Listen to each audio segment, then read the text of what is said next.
서로 보고 싶으셨다고 말을 하면 사실이긴 한데 뭐가 그렇게 보고 싶었을까? 네, 오늘 이 말씀을 통해서 여러분이 서로 진짜 보고 싶게 될 거라고 저는 기대가 됩니다.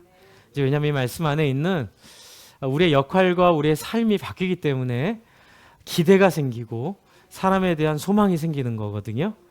그런데 여러분 삶에 혹시 내가 그 사람 때문에 내 인생이 이렇게 꼬였어. 내가 그 일만 아니었으면 이렇게 되지 않았을 텐데. 또는 생각지도 못한 어려움이 찾아와서 여러분의 가정을 또 여러분의 가게를 어렵게 한 일이 하나씩은 있을 것 같아요. 마음이 꺾이고 삶도 꺾이고 생각도 꺾이게 되죠. 오늘 이 말씀은 이제 그런 상황 가운데 처해 있는 사람에게 하나님이 온 우주적 마음을 모아서 그 문제를 해결해 주신다는 메시지가 있습니다. 그런데 여러분, 이 요한복음은 마태마가 누가와 좀 달라요. 마태마가 누가는 예수님의 탄생을 처음부터 족보를 가지고 얘기를 하거나 우리가 그냥 이해하기 쉽게 어떤 일이 있었는지로 얘기를 하는데, 이 요한 사도는 굉장히 의도를 가지고 요한복음을 적습니다. 그래서 지금 예수님의 이 첫 번째 기적인 가나 혼인잔치 이야기를 누구만 하냐면 요한만 해요. 왜냐하면 요한이 이 예수님의 첫 번째 기적의 의미를 알아챘기 때문에 그래요. 사실 마태마가 누가는 이 첫 번째 기적에 대한 의미를 잘 몰랐던 것 같아요. 그래서 다른 사람에겐 보이지 않는 게 아마 요한에겐 보였을 거고요. 그것이 오늘 우리에게 주는 굉장히 큰 의미가 있으리라 생각됩니다. 그래서 여러분, 앞에 오늘 2장 첫 절을 한번 볼까요? 2장 첫 번째 절. 네. 뭐라고 되어 있습니까? 2장 1절에 사흘째 되는 날. 이 사흘째라는 카운터가 그냥 우연히 일어난 게 아니라는 걸 깨닫게 됐습니다. 이제 왜냐하면 앞에 보면은 1장에 그 다음날이라고 말하고 사흘째 되는 날이라고 지금 얘기하고 있기 때문에 그래요. 여러분, 이렇게 얘기하는 이유가 있습니다. 그 이유는 바로 이 요한복음 1장 1절에서부터 시작된 이 요한 사도의 이 의도적인 구성을 지금 이 다음날 하고 오늘 우리가 읽은 사흘째 되던 날로 요한 사도가 의도적으로 만들었기 때문에 그래요. 먼저 보려는 건 요한복음 1장 1절 한번 읽어볼까요? 1장 1절 같이 한번 읽겠습니다. 시작.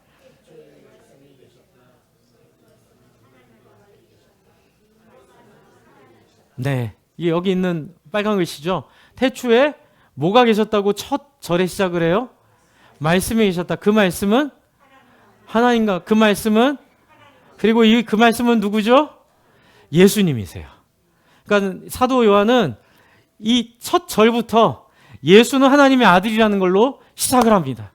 하나님의 아들이 이 땅에 오셨고 그분이 예수님이신데 그분이 이 땅에 왜 오셨는지 그리고 그분이 오신 이 땅에서의 사역이 무엇인지를 지금 설명해 가고 있어요. 1장에서요. 그러면서 첫째 날 어떤 일이 있었냐면요. 세례 요한의 증언이 있습니다. 1장 19절부터 28절을 보시면 세례 요한이 나는 그리스도가 아니요 이렇게 얘기합니다. 사람들이 당신이 그럼 누구냐 물으니 그러면 요한이 뭐라고 얘기하냐면 나는 광야에 외치는 소리다. 첫째 날 이렇게 얘기하고 있어요. 무엇을 위한 준비죠? 세례 요한은 예수님을 위한 준비를 하고 있어요. 여러분 창세기 1장에 보시면 태초에 하나님이 천지를 창조하시느니라. 그때는 아무것도 없었던 때였는데 빛이 있으라 하시니 빛이 있고 하늘과 땅이 만들어지고 동식물이 만들어지는 건 누구를 위한 준비였어요? 여섯째 날 사람을 만들기 위한 준비였죠. 여러분 지금 이 세례 요한은 지금 자기가 예수님을 위한 준비자라고 말하고 있는 거예요. 그래서 이 사도 요한은, 세례 요한과 사도 요한 다릅니다. 사도 요한은 이 1장을 창세기를 생각하면서 적은 거예요. 태초에 하나님의 말씀이 있었고 그 말씀은 예수님이신데 그 말씀을, 그 예수님을 이 땅에 나타내기 위해 준비한 사람이 태양과 땅과 그리고 그 밖에 동식물처럼 세례 요한이 예수님을 예비하는 사람으로 왔고, 1장 29절 한번 읽어보겠습니다. 세례 요한 다음에 1장 29절. 네, 같이 한번 읽겠습니다. 뭐라고 써 있어요? 다음 날이라고 써 있죠. 다음 날 요한은 예수께서 자기에게 오시는 것을 보고 말했다. 보시오, 세상 죄를 지고 간 하나님의 어린 양입니다. 네, 누구를 보고 얘기하죠? 예수를 보고 얘기하죠. 그리고 또 앞에 보여주세요. 1장 35절을 같이 한번 읽을게요. 1장 35절 같이 한번 읽겠습니다. 시작. 다음 날 요한이 다시 자기 제자 두 사람과 같이 서 있다가 예수께서 지나가신 것을 보고 보아라, 하나님의 어린 양이라 하니까 어떻게 돼요?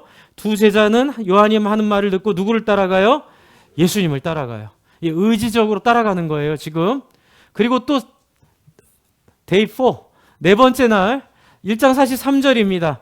같이 한번 읽어볼까요? 시작. 다음 날 예수께서 갈릴리로 떠나려고 하셨다. 그때 빌립을 만나서 말씀하셨다. 나를 따라오너라. 여러분, 지금 세례 요한으로부터 시작해서 지금 요한의 두 제자가 따라오고요, 빌립과 나다나엘이 따라오고요. 그래서 예수님의 사역을 준비하는 이 제자들이 완성돼 가고 있어요.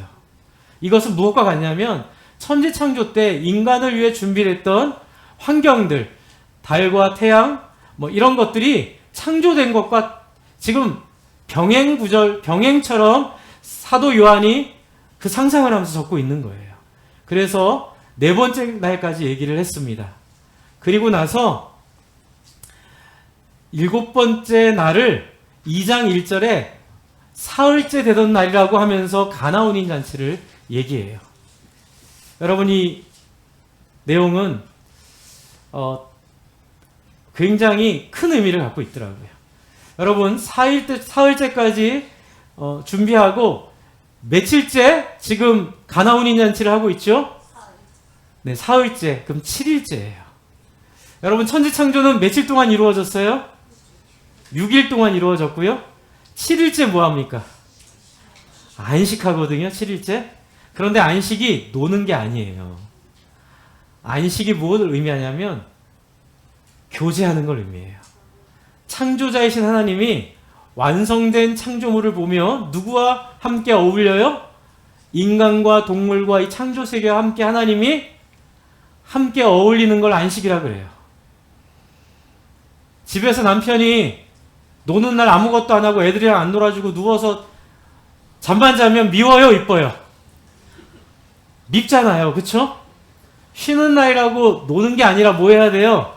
아이들과 어울려주고. 그러면 아내와 또 남편 마음에 이게 진짜 행복이구나 이 생각이 들거든요. 비슷하다고 보시면 돼요. 하나님의 안식은 노는 게 아니라 잔치를 즐기는 거예요. 여러분, 지금 사도 요한은, 이 요한복음을 쓴 사도 요한은 깨달은 게 하나 있어요. 뭐냐면 예수님의 첫 번째 사역인 가나온인 잔치는 뭘 의미한다? 안식의 잔치를 의미한다. 예수님이 이 땅에 오셔서 첫 번째 기적을 보여주신 것이 가나온인 잔치였는데, 여러분, 저는 이 설교를 준비하면서 질문이 하나 생겼어요. 여러분, 제가 예수님 같았으면 기왕에 하는 사역 더 뽀대나고 능력 있게 했을 것 같아요. 여러분, 여기 포도주가 떨어진 잔치에 있는 신랑은 포도주가 있으나 없으나 생명의 지장이 있어요, 없어요? 없죠. 망신만 당하면 돼요. 동네에서 아이고 좀 쓰지, 돈 좀 더 쓰지, 뭐 포도주를 이렇게 부족하게 준비를 해서 이 잔치가 이게 뭐야, 이런 망신만 당하게 되는데 또 자기 잔치잖아요. 뭐 중풍병에 걸려서 발이 일어나지 못한다든지, 뭐 누가 죽을 병에 걸렸다든지 이런 게 아니잖아요. 그런데 왜 예수님의 첫 번째 사역을 가나 혼인 잔치에서 했을까? 질문을 했어요. 그리고 계속 연구를 하고 찾아보고 책을 보고, 요즘에는 검색이 너무 잘 돼서요. 전 세계에 있는 연구를 제가 다 검색해서 볼 수가 있어요. 옛날 그게 안 돼서 영국 유학 간 거거든요. 근데 학자들이 이미 어거스틴부터 시작해가지고 지금 최근의 학자들이 다 이 내용을 연구를 했더라고요. 네. 뭐냐면 7일째 혼인잔치는 창조의 완성을 의미합니다. 그래서 예수님의 이 땅에서의 사역은 단순히 우리의 문제를 해결하고 우리가 좀 더 좋은 삶을 사는 정도가 아니라 창세기에 있었던 그 창조의 꿈을 누굴 통해 완성하시는 거예요? 예수님을 통해 완성하시는 거예요. 근데 예수님을 통해 어떻게 완성해요? 잔치로 완성하는 거예요. 혼인의 기쁨으로 완성하는 거예요. 요한계시록에 보면 하늘로부터 새 예루살렘이 내려오는데 신랑을 위해 준비한 신부 같더라. 그래서 마지막 날 예수님이 임재하시고 재림하실 때 우리가 누리게 될 그 완성을 안식일의 완성, 안식일은 혼인잔치의 완성으로 성경은 생각하고 있어요.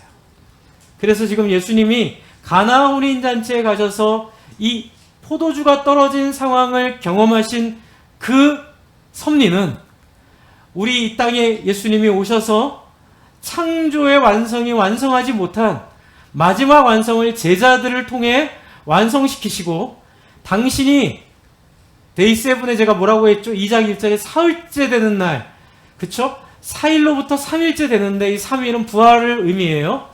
예수님이 3일 만에 부활하셨거든요. 부활하신 예수님이 우리의 삶의 잔치를 회복하게 하실 것이다. 할렐루야. 여러분의 삶에 재미있는 일 없을 거예요. 재미가 있어도 잠깐일 거예요. 저희 아버님 돌아가실 때 제가 여쭤봤어요. 아버지 언제 제일 행복하셨어요? 아버지가 한참 생각하더니 그 얘기 하시더라고요. 승준아, 네가 빡빡빡빡 기어다닐 때가 제일 행복했어. 저는 그때 아이가 1년 됐을 때였거든요. 아버지 돌아가셨을 때 그 얘기가 뭔지 몰랐어요. 그런데 제가 지금 한 아이를 한 20년 정도 이제 보니까 지금도 좋긴 해요. 그런데 진짜 행복했던 순간은 아빠하고 쫓아다녔던 그 자아가 없이 그냥 아빠 좋아서 아빠 쫓아오고 엄마랑 같이 그 가던 우리 그 영화실에 계시는 어머니들 힘들지만 그때가 제일 행복할 때예요. 네, 돌아보면 그만한 행복이 없더라고요. 제가 기저귀를 안 갈아서 그런지 모르겠지만 몇 번은 갈았습니다. 장로님 힘드셨지만 행복하셨죠. 우리 장로님 이번 주에 수요 예배 때 아기 손녀 안고 예배 들으시고 오늘 우리 달 태어나서 축하합니다. 네. 네. 힘들지만 행복해요. 그렇죠? 여러분, 지금 예수님이 우리의 삶에 그 기쁨을 완성시키려고 하는 거예요. 여러분, 아무리 아이들이 행복하고 즐거워도 나이 먹고 속색이잖아요? 속색이죠? 저도 엄마 아빠 속색이었는데 속색이고 있어요, 우리는. 그리고 나중에 돌아가실 때 모든 기쁨과 희망이 사라집니다. 그러나 예수님이 이 땅에 오셔서 저와 여러분의 포도주가 떨어진 인생에 새로운 포도주로 채워 주실 겁니다. 그걸 하려고 지금 이 가나 혼인잔치에 예수님이 오신 거예요. 그리고 요한은 눈썰미 있게 그걸 알아채고 예수의 이 땅에 오심은 우리의 근본적인 기쁨이 없는 인생을 근본적으로 기쁨이 넘치는 인생으로 완성시키시는 도구 그 주인공으로 예수가 이 땅에 오셨다는 걸 지금 우리에게 알려주고 있는 거예요. 여러분, 예수가 구세주이십니다. 예수님이 우리를 기쁨으로 인도하실 겁니다. 예수님이 저와 여러분의 삶의 모든 결핍을 채워 주실 겁니다. 그런데 이것이 어떤 의미인지 내용 속에 또 나타나 있습니다. 그 내용을 한번 볼까요? 저는 첫 번째 질문은 아까 전 말했던 왜 예수님이 죽은 사람 살리지 않고 가나 혼인잔치에 갔을까 였고요. 두 번째 질문은 뭐냐면 이 예수님의 어머니와 예수님의 대화 속에 있었어요. 여러분, 이 본문을 읽다 보면 좀 허걱하는 부분이 있죠. 언제 허걱하세요? 예수님이 되게 네 가지 없이 얘기하는 것처럼 보여요. 네, 뭔지 아세요? 네 가지 없이 얘기한다. 네, 제가 참으로 차마 얘기할 수 없는 그 단어. 근데 예수님의 지금 태도가, 그래서 다들 여기서 당혹합니다. 옛날에 교부들도 이 구절을 어찌할 바를 몰라서 쩔쩔쩔쩔 맸거든요. 그런데 지금 고고학 증거가 많이 발견되고 그 고대 언어들이 많이 이렇게 발견이 됐어요. 그러면서 학자들이 정리해 놓은 게 있어요. 뭐냐면, 자, 3절 봅시다. 그런데 포도주가 떨어지니 예수의 어머니가 예수께 말하기를 포도주가 떨어졌다 하매 4절 뭐라 그러죠? 예수님이 어머님께 뭐라 그래요? 여자여. 되게 네 가지 없이 보이죠? 네. 그런데 이게 아니에요. 이 여자여라는 표현은 예수님 십자가 위에서 죽으실 때 여자여 울지 마소서라고 말했던 그 말과 소통이 되거든요. 여러분, 여자여는요, 공식적인 어머님을 부르는 존칭이에요. 네, 이게 하대가 아니에요. 그러나 구별은 돼요. 뭐로? 엄마와 어머님 정도. 여기서는 엄마가 아니라 어머님 또는 권사님. 여러분, 어머님이 권사님이시면 뭐라고 부르세요? 권사님이라고도 부르시죠? 네. 저희 아이들이 저희 교회에서 저를 아빠라고 부르지 못하게 했거든요. 목사님이라고 불러라. 나는 교회에서는 모든 사람이 목사고 너도 그 중에 하나여야 된다. 네, 이렇게 얘기하는 이해가 되시죠? 공식적인 존칭이에요. 이게 왜 이런 얘기를 했을까요? 지금 마리아는 그것까지 못 봤어요. 그냥 내 친한 우리 가족이 포도주가 떨어졌는데 내 아들이 메시아라고 했고, 그리고 마리아는 알았겠죠. 그 능력이 있다는 걸. 그렇기 때문에 여기서 그 능력을 좀 써줬으면 하는 개인적 사감이 있었어요. 그런데 예수님은 그 사감을 지금 거절하는 거예요. 그래서 뭐라고 하냐면, 여자여, 뭐라고 그러죠? 그것이 나와 당신에게 무슨 상관이 있습니까? 되게 이것도 네 가지 없어 보이죠? 근데 이거는 그 당시 관용어가 있었어요. 관용어가 뭐냐면, 나도 알고 있습니다 라는, 그것을 옆에 사람이 나에게 무엇을 얘기할 때 그것이 나와 당신에게 무슨 상관이 있습니까? 라는, 이게 한국말 번역이라서 조금 이렇게 돼 있는데, 그냥 원문으로는 저도 알고 있습니다. 네, 모르지 않습니다. 나에게 맡겨주십시오. 이렇게 표현하는 거라고 학자들이 연구해서 올려놨더라고요. 저는 이게 맞다고 생각이 들어요. 예수님이 네 가지 없이 말한 게 아니라 사적인 일과 공적인 일을 지금 구별하시는 거예요. 어머님, 이건 사적으로 내가 친해서 해줄 일이 아닙니다. 그러나 저는 이 일을 공적으로 해결할 임무를 가지고 하나님의 아들로 이 땅에 왔습니다. 그러면서 뭐라 그러죠? 아직도 내 때가 오지 않았습니다. 이 얘기는 이것이, 이 기적이 내가 누구인지를, 어떤 역할을 할지를 이 세상에 보여주는 역할로 내가 해보겠습니다. 친해서 하는 거 아닙니다. 그리고 내가 개인적으로 이 사람을 뭐 이렇게 사랑은 하지만 뭐 개인적으로 더 뭐 이렇게 잘해주고 이런 게 아니라 모든 인류가 함께 누려야 될 복들을 알려주기 위해 내가 이제 이 일을 하겠습니다 라고 얘기한 거예요. 그 이유가 뭐냐면 5절 때문에 그래요. 5절 한번 읽을게요. 5절 같이 읽겠습니다. 시작. 그 어머니가 일꾼들에게 이르기를 무엇이든지 그가 시키는 대로 하세요. 여러분, 지 어머니는 이게 무슨 말인지 알아들은 거예요.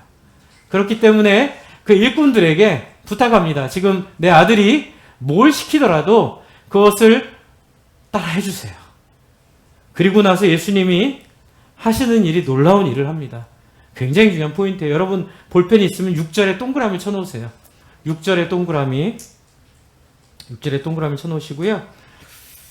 그런데 지금 요한 사도가 6절에 갑자기 무슨 얘기를 하죠? 그런데 유대 사람 정결 예법을 따라 거기에 돌로 만든 물 항아리 6 항아리가 있었는데 그것은 물 2-3 동이들이 항아리였다. 여기서 또 재밌는 건 유대인들은요, 숫자를 굉장히 중요하게 여깁니다. 6개 있다는 거예요. 6개. 6개에 뭐가 하나 필요하죠? 7개가 하나 필요해요. 지금 이 구도 안에서 7개를 예수님 채워주시는 거예요. 6개가는 있었지만 이건 뭐냐면 돌 항아리예요. 그런데 이 돌 항아리가 유대인의 정결예법에 쓰이던 돌 항아리인데요. 네, 오늘 왜 이렇게 잘하세요? 이 방송팀. 그냥 제 말을 다 이해하시는 것처럼. 아, 감사합니다. 네. 이 돌 항아리는 집안 입구에 놨던 유대 교회 굉장히 중요한 율법이에요. 그래서 이 돌 항아리는 어떻게 생긴 거냐면 출애굽기 30장 19절 20절 좀 읽어 주실래요? 시작.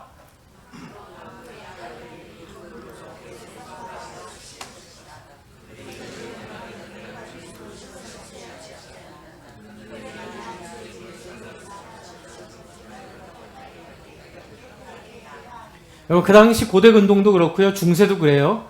위생관념이 생긴 건 불과 100년이 안 됩니다. 저희가요. 네. 그래서 100년 이전에는 사람들이 위생관념이 없었어요. 그러나 수천 년 전에 하나님은 율법을 주실 때 위생관념을 주세요. 그때 뭐 세균이 뭔지도 몰랐고 했겠죠. 그런데 유대교에서 되게 중요한 것은 그 주변 사람들은 그렇게 안 해요. 귀찮으니까 손 씻는 거였어요. 손을 씻고 그 다음에 뭐 피를 마시지 않고 그리고 뭐 이런 감염이나 뭐 이런 것들과 관련이 있다고 학자들은 얘기하거든요. 그래서 물로 씻어야만 돼요. 특히 회막에 들어갈 때 또 어떤 잔치를 할 때 어떤 공공행사를 할 때 물을 씻어야 되는데 그 물은 어떤 물이어야 되냐면 33절 한번 읽어주세요. 시작. 레위기 11장 33절 시작.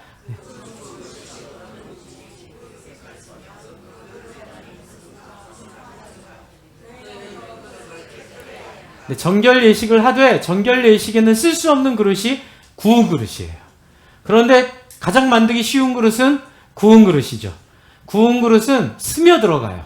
그래서 사체나 이런 것들이 닿으면 깨끗이 안 씻겨지고 겉에 유약을 안 바르니까 안에 그냥 스며들어가서 물을 담으면 밖으로 물이 스미는 그런 항아리 아시죠, 여러분?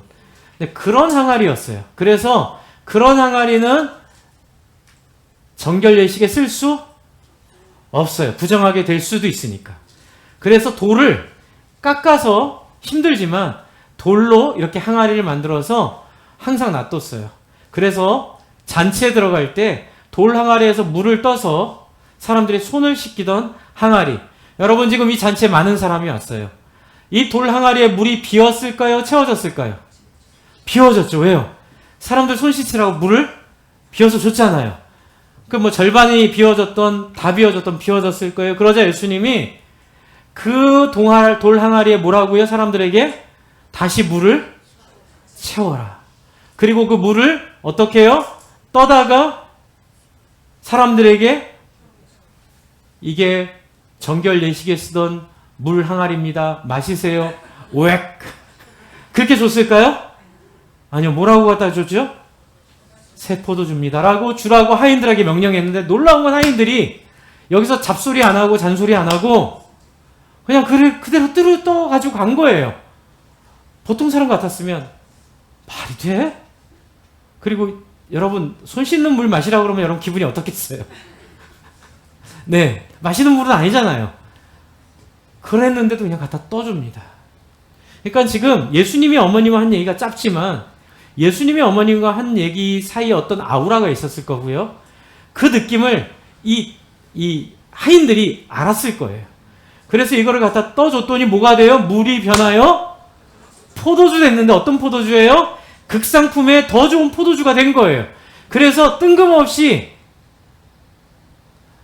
망신당하고 낭패당할 그 신랑이 그 아마 잔치를 주최하면 동네 이장이 이제 주관자가 되나봐요. 전체 행정적인 것들을. 그 사람에게 동네 사람들 앞에서 칭찬을 받습니다. 술 마시는 분들이 그러는데 좋은 술은 언제 먹어야 된다? 취하기 전에 먹어야 된다. 그쵸? 그리고 네, 소주 같은 건 취한 다음에. 네. 근데 거꾸로 됐다는 거예요. 어떻게 이 집은 처음 술도 좋았지만 사람들이 다 취한 다음에 더 좋은 술을 내냐? 굉장히 역전이 되고 용감, 마음이 웅장해지고 그런데 얼떨떨하지만 기분이 좋았겠죠. 여러분 정말로 물이 변해 포도주가 됐지만 이 신랑은 정말 용됐어요. 얼마나 사람들에게 하지도 않고 준비도 소홀했던 사람인데 이렇게 영광을 받고 칭찬을 받을까요? 그런데 여기서 중요한 게 뭐냐면 물 항아리에 물을 떠다가 주라는 거예요. 여러분이 물 항아리는 수천 년 동안 율법을 붙잡고 이스라엘을 종교로서 강제했던 그 권위를 상징해요. 여러분, 신앙생활 오래 했지만 내 속에 모자른 포도주는 채워지지 않았어요. 신앙생활 오래 했지만 내 삶에 뜻밖의 재앙은 계속 찾아와요. 그런데 더 아픈 건 하나님은 마라의 쓴물도 단물로 만드시고 홍해를 가르셨던 그 능력의 하나님을 찾지를 않아요. 모세를 통하여 어떤 기적을 보여주셨는지 여러분 너무나 잘 알잖아요. 또 그 밖에 하나님의 구약의 역사 속에 하나님이 사람들의 삶에 관심을 가지시고 사람들을 치유하는 마음들을 하나님 보여주셨어요. 그런데 이 돌 항아리가 상징하는 유대교의 그 정결 의식들이 무기력한 거예요. 다른 사람의 병을 치료하지 못하고 다른 사람을 회복시키지 못하는 철저히 나만을 위한 신앙생활, 철저히 나의 이해관계만을 위한 신앙생활.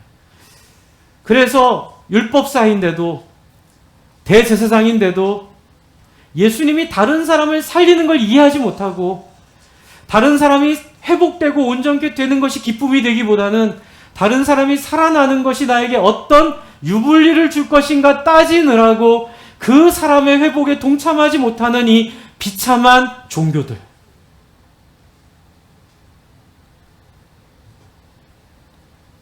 그것을 이용해서 그것이 하지 못한 것을 예수님이 완성시키시는 겁니다. 유대교의 한계를 예수님이 극복하게 하시고 하나님을 오해했던 사람들의 이 정결의식 얼마나 열심히 했겠어요. 그러나 그것이 하지 못했던 이 회복을, 그것이 하지 못했던 치유를, 그것이 하지 못했던 명예로움을, 그것이 하지 못했던 온전함을 돌 항아리 6개의 예수님의 사역의 하나를 더해 완전한 안식의 영광을 보여주시는 거예요. 사도 요한의 눈으로 첫째 날 세례 요한이 만나고 둘째 날, 셋째 날, 넷째 날 제자들을 부르셨지만 제자들은 머리로는 따라올 수 있었어요. 아, 그렇구나. 이해는 돼요. 그런데 이 사건을 통해 그들이 비로소 예수를 믿기 시작합니다. 저는 이 시대에 우리에게 주신 하나님의 사명이 있다고 봐요. 저는 저를 이곳에 보내신 하나님의 사명이 있다고 지난주에 하나님한테 들었어요. 그 사명이 뭐예요? 제가 지난주에 말씀드렸던, 제가 토요일날 집에 갈 때, 금요일날 집에 갈 때 고주망태 술에 취해서 정말 젊은 사람들이에요. 30, 30대, 40대 되는 정말 지금 수도권도 젊은 사람 귀하거든요. 그렇게 많이 모인다 그래도 젊은 사람 너무너무 귀해요. 그런데 여기에 얼마나 많이 그런 사람들이 술에 취해 길거리에서 한 잔 더 하러 가자. 노래방 가자. 또 노래방은 또 얼마나 마이크를 크게 켰는지 저희 집에서 금요일 저녁 내내 노래소리가 들려요. 근데 저한테는 살려달라는 소리도 들려요. 삶이 너무 허무해요. 삶이 너무 고단해요. 너무너무 힘들어요. 내 삶에 포도주가 떨어졌어요. 이제 나에게 남은 건 망신과 실패와 두려움과 부끄러움밖에 없어요. 살려주세요. 살려주세요. 여러분, 예수님은 지금 앞에 그 사진 한번 보여주세요. 예수님의 기쁨이 어디서 섰을까요? 예수님의 기쁨은 이 신랑의 영광이 있었어요. 여러분, 지금 예수님이 마지막 절에 영광을 받으셨다고 얘기가 나오거든요. 네, 한번 읽어볼까요? 11절이에요. 11절. 11절, 2장 11절. 2장 11절 같이 한번 읽겠습니다.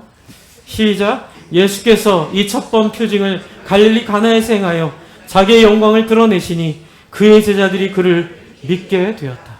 여러분, 저는 한참 고민했어요. 이 영광이 뭘까? 여러분, 예수님이 나 물을 포도주로 바꿨어. 영광이지. 아, 그럴까요? 여러분, 예수님이 나 죽을 사람 살려냈어. 영광이지. 그럴까요? 진짜 영광은 뭘까요? 죽은 사람이 사는 거예요. 예수님이 무엇을 하셨냐도 중요한데 예수님의 일을 통해 죽는 사람이 살아난 거예요. 이 망신당할 신랑이 영광스럽게 된 거예요. 예수님의 영광은 사람들의 존엄이 회복되는 거예요. 예수님의 기쁨은 사람들의 죽었던 기쁨이 살아나고 사람들의 없어진 소망이 생겨나고, 여러분 저희 아버님 돌아가시기 전에 인생 뭐 없었다, 너무나 힘들었다, 그러나 너 어렸을 때 꼭 뽁뽁뽁뽁 기어다니는 그거 하나 기쁨이었다라는 그 참 아픈 이야기, 저한테는 그 얘기잖아요. 인생 별거 없다는 얘기잖아요. 그렇죠. 여러분 어떠셨어요? 인생 뭐 있으셨어요? 앞으로 가면 더 우리의 포도주는 떨어지게 돼 있어요. 예수님이 오셔야 됩니다. 예수님이 저와 여러분의 인생에 오셔서 저와 여러분을 영광스럽게 하시는 것을 기대하고 계세요. 저와 여러분의 인생을 복되게 하실 걸 기대하고 계세요. 그건 뭐예요? 물이 변하여 포도주로 만드는 일에 동참하라는 거예요. 이 제자들이 예수 믿게 된 것은 다른 거 아니에요. 제자들이 예수 믿게 된 건 다른 사람을 살리는 강렬한 기억이에요. 다시 한번 사진 보여주세요. 이 그림을 너무 잘 그렸죠? 네, 어제 그리라고 했더니만 잘 그려주네요. 너무너무 좋아요. 저 표정 보세요. 왜 나한테? 내가 뭘 잘했다고. 그런데 영광은 누가 얻어요? 신랑이 얻어요. 여러분, 예수님은 저와 여러분이 잘 되는 것에 기뻐하시는 분이세요. 저와 여러분이 영광을 얻는 것을 행복해하는 분이세요. 다른 신처럼 내가 했어, 내가 너 바꿔냈어, 날 믿어, 이게 아니라 항상 나인성의 과부의 아이를 살려놓고 그 아이를 엄마에게 주심해. 예수님은 항상 그 인생의 중심의 자리에 당신이 살린 사람들을 내어주세요. 그분들을 영광스럽게 하고 그분들을 회복시키고. 그래서 저와 여러분의 인생은 이 예수님을 따라 이 제자들처럼 창조를 완성시키는데 사용되기를 소망합니다. 여러분, 그냥 나 하나 잘 살기 위해 살지 마세요. 그냥 우리 아이들 잘 되기 위해 살지 마세요. 그것도 귀한 일이지만, 그것도 교회가 해야 될 일이지만, 진짜 저와 여러분이 해야 될 일은 내 아이가 아니더라도 굳이 내가 하지 않아도 되지만 내가 함으로써 생전 한번 본 적 없는 저 김복동 맥주집 앞에 취해서 엎드려져 있는 그 40대 가장을, 어디로 가야 될지 몰라 노래방에 들어가고 있는 그 청년들을, 그들의 떨어진 포도주를 예수님이 채워줄 수 있다고 알려주고, 실제로 여러분의 기도를 통해 그들의 포도주가 채워지기를 기도하세요. 여러분이 기도하면 그들의 포도주가 채워질 겁니다. 우리가 기도하면 우리의 기도를 통하여 그들의 병이 나을 거예요. 그리고 그들이 우리의 모습을 보며 나도 당신처럼 살고 싶어요. 그냥 나 하나 잘 사는 그런 허무한 인생이 아니라 다른 사람을 함께 잘 살게 하고 다른 사람과 함께 구원을 완성하고. 그래서 여러분, 예수님이 7일째 가나온 잔치를 벌이신 그 상징처럼 저와 여러분이 그 마지막 날 혼인잔치에 초대되어 영광스러운 기쁨의 그 주인공이 될 줄로 믿으시기 바랍니다. 옆에 한번 보세요. 재밌는 분이세요. 여기 현수마 심영춘 목사님. 네, 제가 일부러 저 사진 넣자 그랬는데 너무너무 귀한 말씀 주시는데, 내일부터 2박 3일 저녁에 8시, 새벽에 5시인데요. 여러분 혹시 오고 싶으신데 좀 그런 분들은 장로님들한테 얘기하세요. 모시러 갈 수 있으면 가보죠, 뭐. 네. 한번, 그렇게 좀 했으면 좋겠고, 이번에는 이 영상을 안 틀기로 했어요. 현장에만 은혜가 있다. 이 목사님 주장이세요. 현장에 와야 된다. 새벽에 못 오시면 저녁에라도 오세요. 가능하면 새벽에도 오시고요. 여러분, 저는 이번 집회를 통해 행복한 교회, 행복한 신앙생활이 여러분이 것이 되기를 확신합니다. 해주실 거예요. 왜냐하면 그렇게 만든 분이세요. 많은 그 아산 지역에 논바듀에 교회가 있거든요. 근데 저한테 그러더라고요. 역세권 있죠. 그래서 학군 있죠. 교세권 아세요? 교세권? 교회 때문에 그 논밭 옆으로 이사를 와요. 그 논밭 옆에 아파트 단지를 한 10년 전에 하나 만들어 놨거든요. 어떤 회사가. 근데 회사가 안 들어왔는데 이 교인들이 거기에 엄청 많이 들어가는 거예요. 왜냐하면 교회 때문에 이사 오는 교회. 논밭에 있는 거 문제 안 돼요. 여러분, 우리가 어디에 무엇을 하는 거 문제 안 돼요. 여러분, 우리 안에 물이 변하여 포도주 되는 이 능력이 여러분의 기도를 통해 사람들에게 전파될 줄로 믿습니다. 여러분, 저는 제가 계속 이 얘기를 하는데 전에 교회에서 몇 명 오해를 하더라고요. 여러분, 제 목표는 여러분에게 더 이상 제가 필요 없어져도 되는 거예요. 필요 없어가 아니에요. 필요 없어도 될 정도의 여러분이 하나님 안에서 성장하고 여러분이 예수님의 능력을 경험해서 저는 단지 도울 뿐이에요. 여러분을 가이드할 뿐이에요. 여러분이 목장에서 또는 여러분 친구들의 문제를 놓고 기도하십시오. 그러면 물이 변해 포도주가 될 겁니다. 여러분이에요. 여러분이 사역의 주인공이고 여러분의 사역이 중심이고 여러분이 하나님의 영광 속에 그 면류관을 받을 분들이에요. 저를 보조하거나 저를 도와주는 거 아니에요. 그건 타락한 중세 교회예요. 진짜 여러분 안에 이러한 능력이 있기, 단지 저는 제가 하나 알려드릴게요. 제가 배운 위로 기도인데, 제가 김영주 목사님한테 배웠는데 제가 거부감 없이 받아들였더니 정말 여러분이 기도해달라 그럴 때 제 안에 단어가 하나 떠오를 때가 있어요. 말씀이 떠오를 때가 있어요. 그림이 떠오를 때가 있어요. 그런데 이게 다 어디 안에 있어야 되냐면 성경 안에 있어야 돼요. 성경을 벗어나면 안 됩니다. 그래서 여러분이 성경을 배워야 되는 거예요. 그 능력이 있을 때 여러분에게 영적인 능력 하나님 주실 줄 믿습니다. 그리고 그것을 제가 옆에서 돌아봐 드리는 거예요. 여러분, 이단이 안 되게. 여러분, 능력 받아서 이단된 사람 너무 많거든요. 그러나 여러분, 하나님 우리에게 그럼에도 불구하고 능력을 주실 거예요. 여러분, 우리는 말씀 안에서 영혼들을 위해 기도할 때 여러분 안에 말씀이 떠오를 때가 하나님 주신 마음이에요. 여러분 안에 그림이 떠오를 때가 하나님 주신 그림이에요. 여러분 안에 하나님 주신 단어가 떠오를 때 그 사람을 위한 하나님의 위로의 단어예요. 하나님은 저주하지 않으세요. 하나님은 축복하세요. 하나님은 칭찬하세요. 하나님은 좋게 말해주세요. 이것만 여러분 기억하시고 여러분 남을 위해 기도할 때 그런 마음이 있으면 하나님이 나에게 주시는 능력이다 믿고 붙잡으시기를 축복합니다. 여러분 안에 능력이 나타날 거예요. 저는 목장마다 어둠이 떠나가고 부정적인 생각이 떠나가고 이 포도주들이 채워지고 여러분 정말로 우리 교회 오는 사람마다 이 자리에 앉았는데 하나님을 만나고 문제가 극복되고 회복되는 놀라운 역사가 있을 줄로 믿습니다.